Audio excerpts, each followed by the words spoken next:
There you go. First to Rabbi Wilhelm, Leah, Max, the 40, what was it? 3 brothers who got on airplanes and came out and spent time with us this week. I cannot tell you what that meant, how that filled me, all the family. To see you guys. I don't have words for that. Thank you, Buffs. Thank you, Jewish Buffs. Also want to know, and I want to ask your forgiveness. This is a mourner's prerogative. I'm going to exploit this opportunity.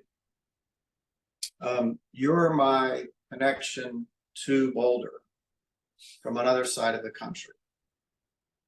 So we've honored Manny, and we've done a lot out here this week, and you've done that, and I hope we'll continue to do that. My focus will be slightly different. Before I do that, I want to make sure you know. And one more real quick. Thumbs up. You can hear me? Yes. It's a little bit of a delay. I want you to know that Manny said it multiple times over and over again, and I believed him. Manny was happy in Boulder. Manny was happy as a Buff, and that's what makes this so bizarre. He loved you. He talked about you. He wanted to be there. He loved the university. He loved the city. He loved being a Buff. He loved going to Chabad. He was ecstatic about the fraternity. He was proud of it. He talked about Rabbi Wilhelm and Leah. He talked about going to Shabbat dinner. He loved his roommate. He said Joe was the GOAT and super cool. He even said he enjoyed his psychology class. But now my brain can't stop collecting dozens of what ifs. Could it have been different? And no one carries the burden and the torture of that what ifs more than me. I didn't see it when it was happening. As has been said, I didn't know we were solving a puzzle then, when we had individual pieces alone that didn't mean much. But now that we see the pieces together in the larger puzzle, there's some things to learn and do differently for someone else.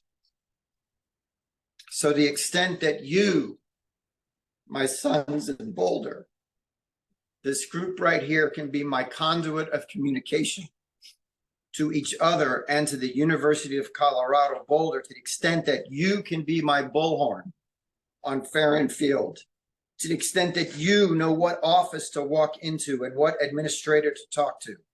I have a few suggestions I'd like and I'd beg and I'd ask for you to share with the University of Colorado Boulder. 1, when an 18-year-old first-year freshman walks into a psychology professor's office and says, I messed up. I messed up the timing. The computer locked me out. I studied really hard for the midterm, but I got locked out.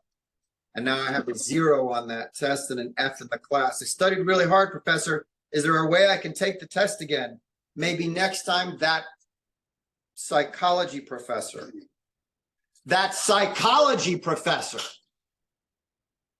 will have a different answer, for God's sake. Maybe he'll say something other than no. And if not, then maybe next time another student, next year, another freshman will have a Manny card in their back pocket. A card given to every freshman when they get to campus. A one-time free pass that can override a professor's grading policy for a first semester freshman. One use. Every student knows they can pull it out of their back pocket during the first semester when everything is new and confusing, when their 18-year-old brain is struggling to acclimate to a new environment, a new way of life. Maybe just knowing they have the Manny card in their back pocket will empower them and provide them just enough comfort to know that no one slip up can be all that big deal.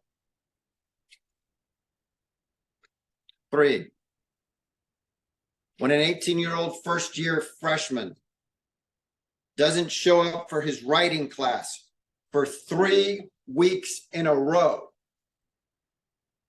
maybe a university procedure can trigger a notice to a parent. Maybe the process an algorithm, some AI can trigger an alarm to the counseling and psychiatric services. A process that sends a professional down the hall to reach out and check on a student. 4, let's look at the CU webpage for suicide prevention. It's pretty short. One short page with a couple of bullets. It says, quote, ask the question, know the signs, have a plan to reach out. So while we should have been in writing class, Manny, if you look at the writing of that webpage, it's largely in the passive voice. Vague references where the subject is the person or the thing acted upon or affected by a verb's action. Read the CU Boulder Suicide Prevention webpage, and you'll note that the grammar places all the burden, all the responsibility on the victim in crisis, the subject of the suffering. I believe in writing class, you call the object of the sentence being misplaced. I suspect an 18-year-old first-year freshman who is suffering the overwhelm of the stack of pressure of anxiety that leads to suicide isn't in a place to yet go to a website and engage with your bureaucratic, overwhelming buff portal of chaos. That's part of the problem. Perhaps colleges and universities across the country can find a way for them to ask the question, know the signs, and have a plan to reach out. Allow me to suggest some edits to your writing. Use the active voice and consider using the university as the object of the sentence. 5, maybe the next time a student who is registered with disability services walks into that office and says, I failed the test because I messed up the timing and the login. And the professor says, nothing he can do to help me. Can you help me? Maybe next time the answer will be something other than, well, you never sent the email to the professor at the beginning of the semester, so there's nothing we can do for you. Maybe our offices of disability services across the country at universities need a reminder that kids with LD issues, according to the NIH, are at higher risk of suicide than the general population, and that office can be empowered to ask the question, know the signs, and have a plan to reach out, even when the victim may have failed the bureaucracy test. 6, maybe next time when a parent calls into the Office of New Student and Family Programs, as I did, and I said, I've just come back from family weekends, and I'm concerned about my son, something isn't right. Maybe after all 400 of you there tonight, share this message on campus.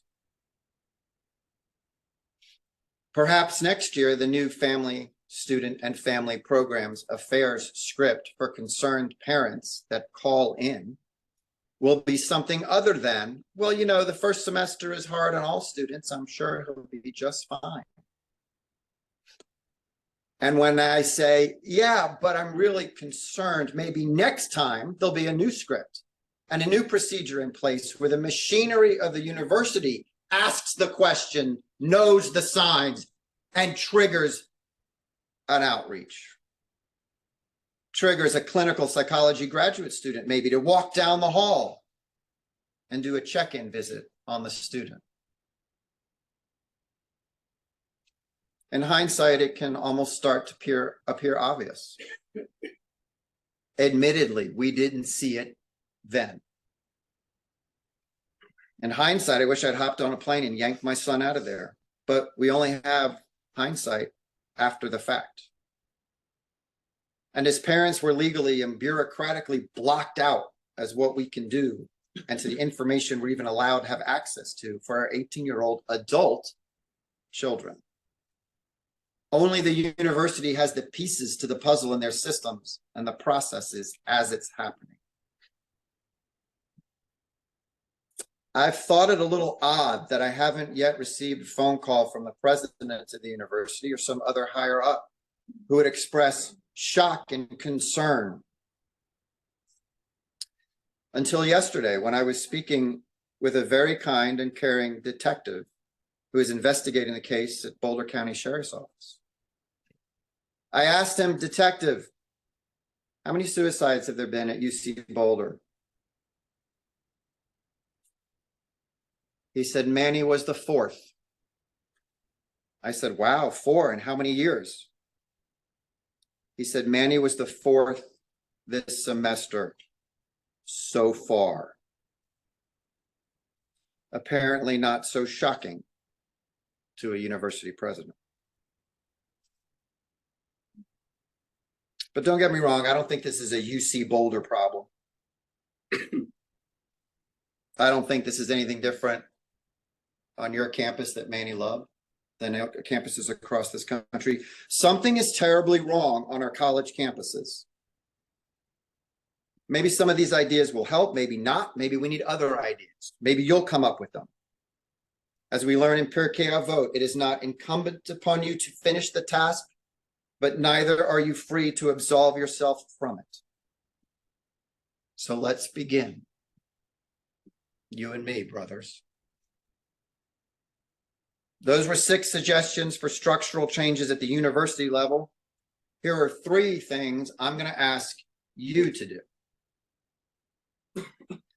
First and foremost, I beg you to start talking to each other about suicide.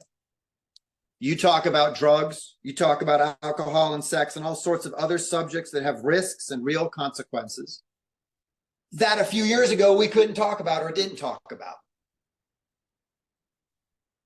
You need to start talking about this one too, now, with each other, openly. Because with this one, you don't get an oops, my bad. You can only talk about it before somebody screws up. Second, and how sad, but you have to be on guard and on your toes and on the lookout for each other.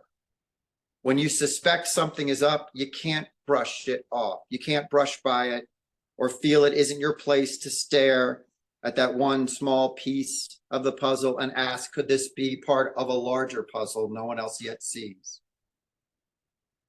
It may mean picking one of your vast friendships, just one, and without telling anybody, make a commitment to yourself that that's the guy I'm watching. That's the one who has my personal focus. And you're going to make sure that when you see that one guy, you go beyond, hey, what's up? Cool. Stop and say, let's sit down. Tell me really what's going on. And when they say, I'm good, all good, dig deeper and say, yeah, I know, but tell me more. And then listen. Third, and finally, I ask that all 400 of you take whichever of these ideas you think actually may resonate, may actually work, may actually make a difference, and your own, through whatever channel you have access to, whether it's the student newspaper, social media accounts, TikTok videos, walking into the president's office, emailing the dean, or raising a banner on Farron Field, writing songs, poetry, creating content, or whatever the right way to share your message on campus is. And if anyone from your great and wonderful school says anything to you like, well, that's an interesting idea, but we just don't have the resources to do that. Or we just don't have the budget for that. Then I want you to calmly and coolly look that person in the eye and suggest we re-examine our values. And I want you to tell them If we can pay students $6.2 million and $3.1 million to run down the field and catch a football, and to be clear, I'm totally fine with that. Go Buffs. But if we can pay two kids $9.3 million to run down the field and catch a football, we can pay someone to run down the hall and catch a student. Thank you very much.